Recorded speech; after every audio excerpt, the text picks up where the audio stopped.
Hi friends, Priyanka lifestyle থেকে স্বাগত। আজকে আমার মডেল দেখো খুব মিষ্টি। আজকে আবার একটা দুর্দান্ত পার্টি মেকআপ নিয়ে হাজির হয়েছি। ও আমাকে একটাই ডিমান্ড করেছিল যে ওর টি জোনটা খুব ব্ল্যাকিশ ছিল, সেটা যেন কভার করে, আর বলেছিল তুমি তোমার মতন করেই আমাকে মেকআপ করিয়ে দাও। তাই আমি আজকের ভিডিওটা তোমাদের সাথে একটু শেয়ার করব। ওর মেকআপটা আমি স্টেপ বাই স্টেপ তোমাদের সামনে করে দেখাবো। তোমরা বলো ওকে কেমন লাগছে। আর আজকের ভিডিওটা তোমাদের যদি ভালো লেগে থাকে অবশ্যই আমার চ্যানেলটিকে সাবস্ক্রাইব করো আর আমার পাশে থেকো। অবশ্যই কিন্তু জানাতে ভুলো না আজকে আমার এই মেকআপটা তোমাদের কেমন লাগলো।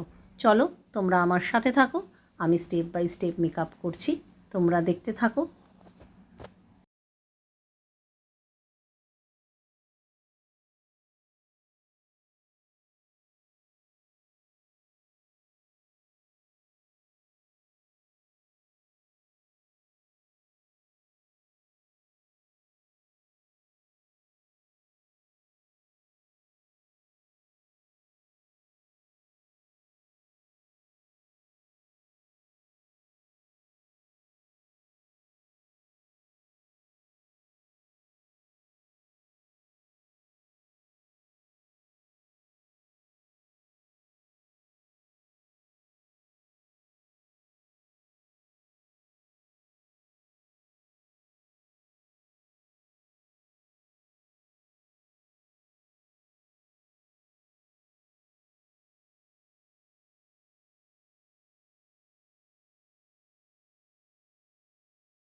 সোদপুরে প্রিয়াঙ্কাদির কাছে আমি মেকআপ করেছি, আমার খুব ভালো লেগেছে আর আমি খুব স্যাটিসফাইড, খুবই ভালো। Thank you.